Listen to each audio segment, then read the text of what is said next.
Okay, admissions package, and then contracts, resident contracts. Just going to show you where we are here. Oh, our cat came to say hi. Isn't he cute? He's bugging me though. He wants something. Okay, so we're on 59A-36.006, admission procedures, appropriateness of placement, and continued residency. We'll cover some of these things in the next section, but right now we're just going to cover the admissions package. Let's start there. Cheryl, if I can get back. Oh, it was number 3. Here we go. All right. The facility must make available to potential residents a written statement that includes the following information listed below. Providing a copy of the facility resident contract or facility brochure containing all the required information meets this requirement. Okay. So providing a copy of facility. Right. So on your contract or your brochure, scroll down. Yeah. It needs to have 1 through 14. So nothing that you have to completely memorize. Just make sure you're familiar with them. You know them. Mm-hmm. And I don't see anything that could be on the test, but you never know. Let's just read through them really quickly because it might jog on something. The facility's admission and continued residency criteria, and basically, so your contract your admission criteria is basically spelled out for you by the state, and we'll go over that in the residency cycle section. So all you'd have to do is copy and paste. If you are a standard license, pull the admission criteria from 59A. If you're LNS, LMH, they all have separate admission criteria, but just put it in your contract, or if you got our forms package, it has it on our contract as well. The daily, weekly, or monthly charge to reside in the facility and the services, supplies, and accommodations provided by the facility for that rate. Number 3, personal care services that the facility is prepared to provide to the residents and additional costs to the resident, if any.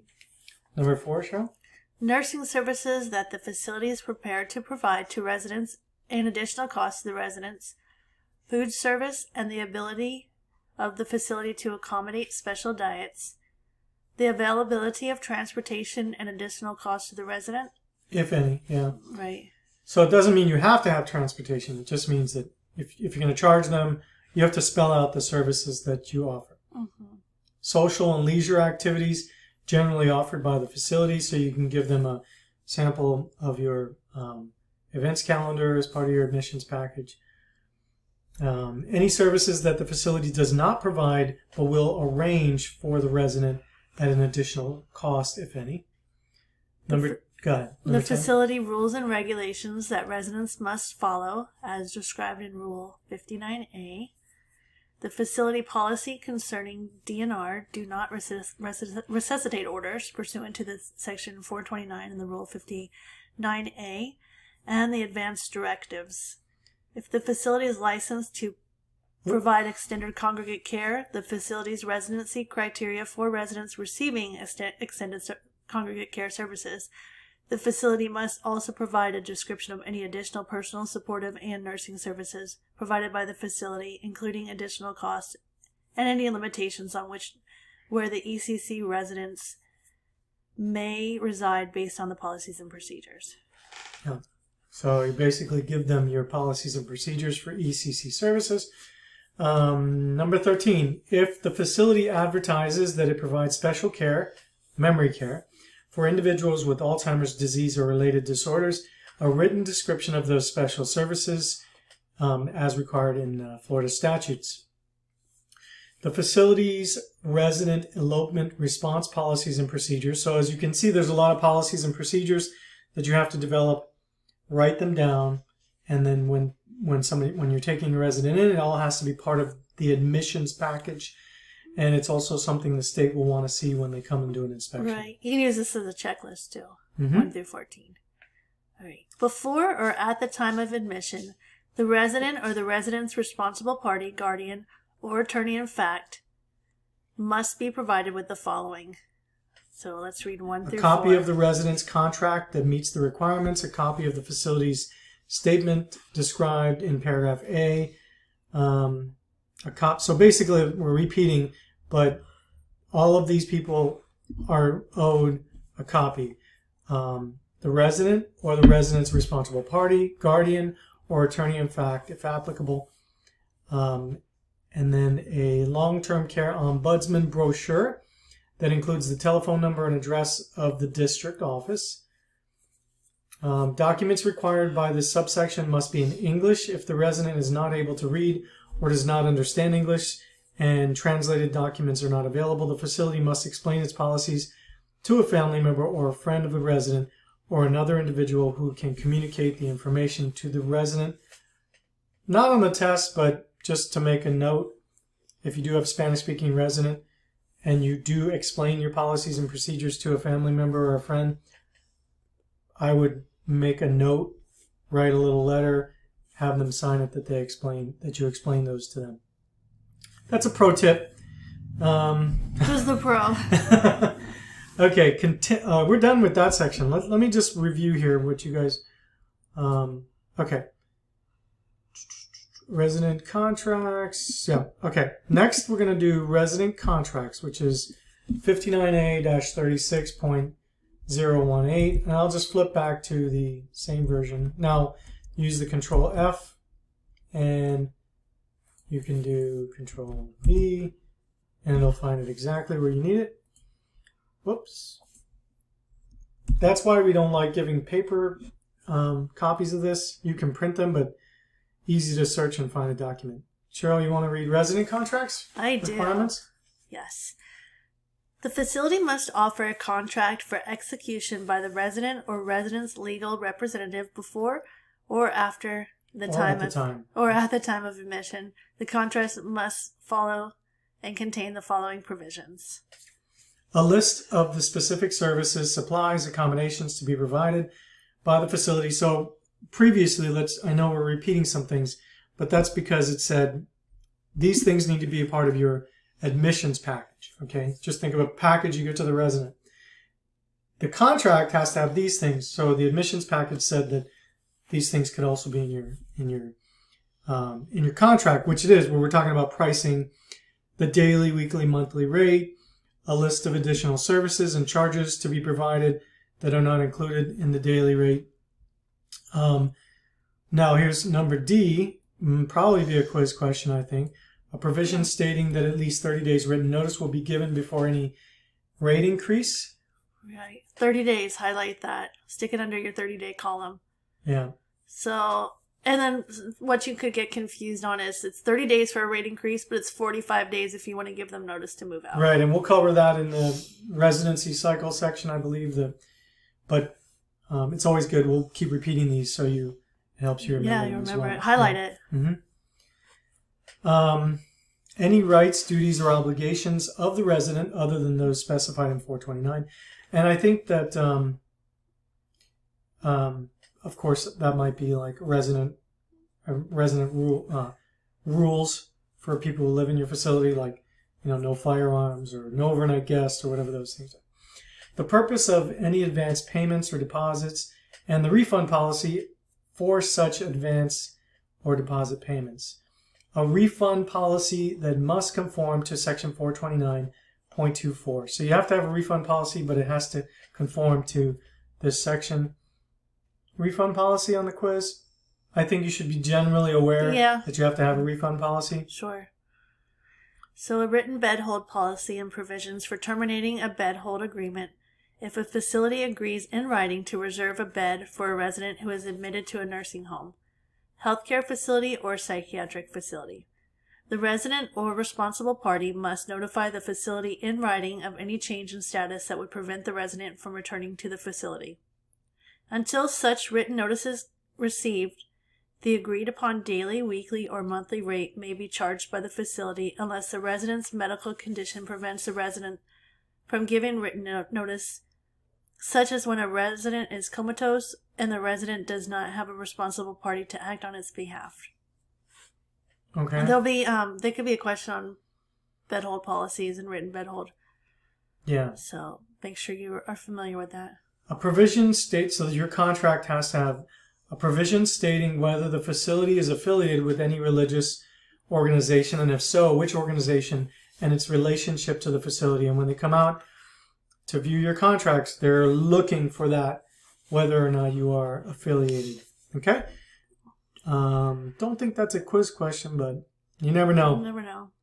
A provision that upon determination by the administrator or healthcare provider that the resident needs services beyond those that the facility is licensed to provide, the resident or resident's representative or agency acting on the resident's behalf must be notified in writing that the resident must make arrangements for transfer to a care setting that is able to provide services needed by the resident. In the event the resident has no one to represent him or her, the facility must refer the resident to the social service agency for placement. If there is a disagreement regarding the appropriateness of placement, provisions outlined in this section 429.26 Florida statutes will take effect. So you're basically outlining to them that if the resident no longer you can't meet the resident's needs in your facility, that you have to explain to them what will happen. A provision that residents must be assessed upon admission and every 3 years thereafter. Okay? Or after a significant change. That's a test question right there. Yes. So highlight the 3 years and significant change. I did? No, not you. Oh, okay. The facility's policies and procedures for self-administration, assistance with self-administration, or administration of medications, if applicable. This also includes provisions regarding over-the-counter products pursuant to subsection 8 of that rule. So these are all things that need to be spelled out in your contract. Don't know how much time is spent on the quiz, on a 100-question quiz on resident contracts. More so about, rate increases. Well, like the 3 years and significant change. Right. But those are, yeah, exactly. Timelines. Mm-hmm. The facility's policies and procedures related to properly executed DNRO. The resident or the resident's representative must be provided of a copy of the executed contract. And do you want me to read the last part? Sure. The facility may not levy any additional charge for any supplies, services, or accommodations that the facility has agreed by the contract to provide as part of the standard daily, weekly, or monthly rate. The resident or resident's representative must be furnished in advance with an itemized written statement setting forth additional charges for any services, supplies, accommodations available to the resident not covered under the contract. An addendum must be added to the resident contract to reflect the additional services, supplies, or accommodations not provided under the original agreement. Such addendum must be dated and signed by the facility and the resident or the resident's legal representative, and a copy given to the resident or resident's legal representative. That's a lot of words, but basically you can only charge them what's on the contract and what's agreed to in advance. That's right. Let's skip back over to the core training page. There's more in the contract section under 429.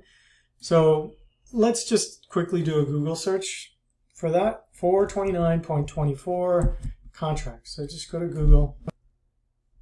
So you'll get Google here, 429 Florida statutes.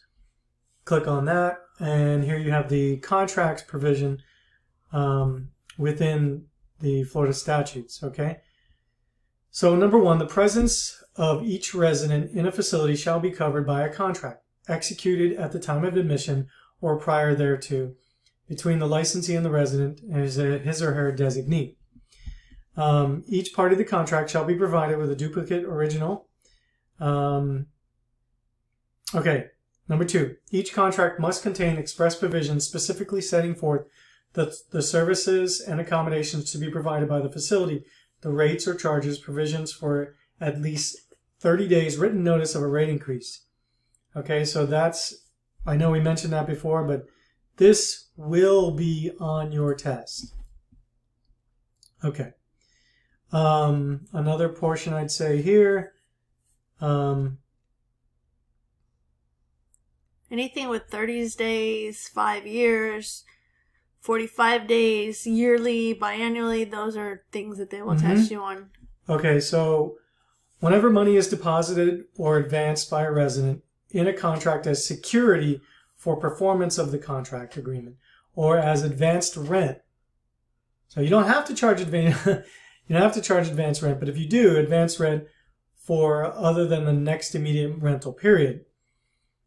Such funds shall be deposited in a banking institution in this state that is located, if possible, in the same community in which the facility is located, and shall be kept separate from the funds of the property of the facility, so like an escrow account, and may not be represented as part of the assets of the facility on the financial statement, and shall be used or otherwise expended only for the account of the resident.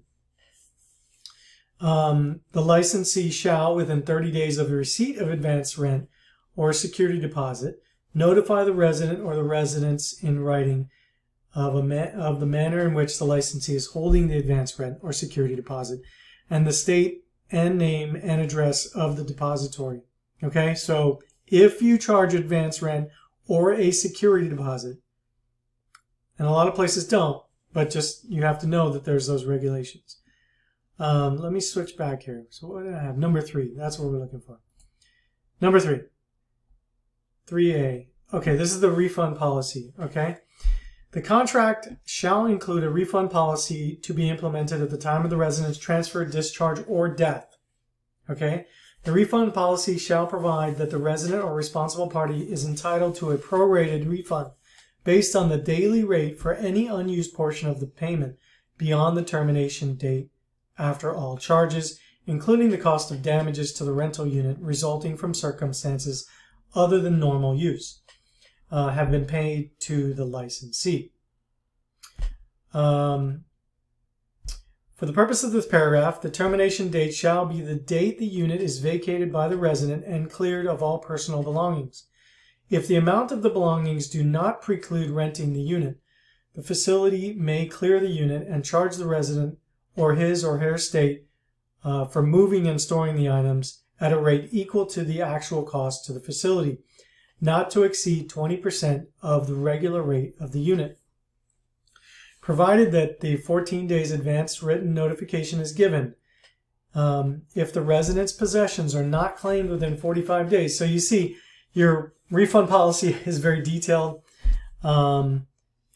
Remember the 45 days, 20%, yeah. 14 days advance written notice. Those are things that will be on the test. Facility shall provide a refund to the resident or responsible party within 45 days after the transfer, discharge, or death of the resident. So study this refund policy and know that it's got to be spelled out pretty clearly in your contract as well. Let's see if we have another section here. Nope. We're going to go back to resident contracts H. Did we already read that? H? Yeah. We did. Yep. Oh, there was a section that we forgot to mention here. It referenced the resident Bill of Rights for the 45-day notice as well, at least. So it's in the resident Bill of Rights. It's a right you have posted. You give it to the residents upon move-in, but at least 45-day notice of relocation or termination of residency from the facility, unless for medical reasons the resident is certified by a physician to require an emergency relocation to a facility providing a more skilled level of care. Will that be on the test? 45-day notice. 45, anything with 45 days, 30 days will be on the test. Okay, so highlighted. If you need to move somebody out of your facility for whatever reason, you have to give them 45-day notice. Unless it's medically necessary, it has to be signed off by a physician to say that it's a threat to them to be there, and you can't provide the services. Okay, so there could be like a which of the following reasons could you waive the 45-day notice? They could give you that as a provision. Okay, and that's it for this section. Thanks.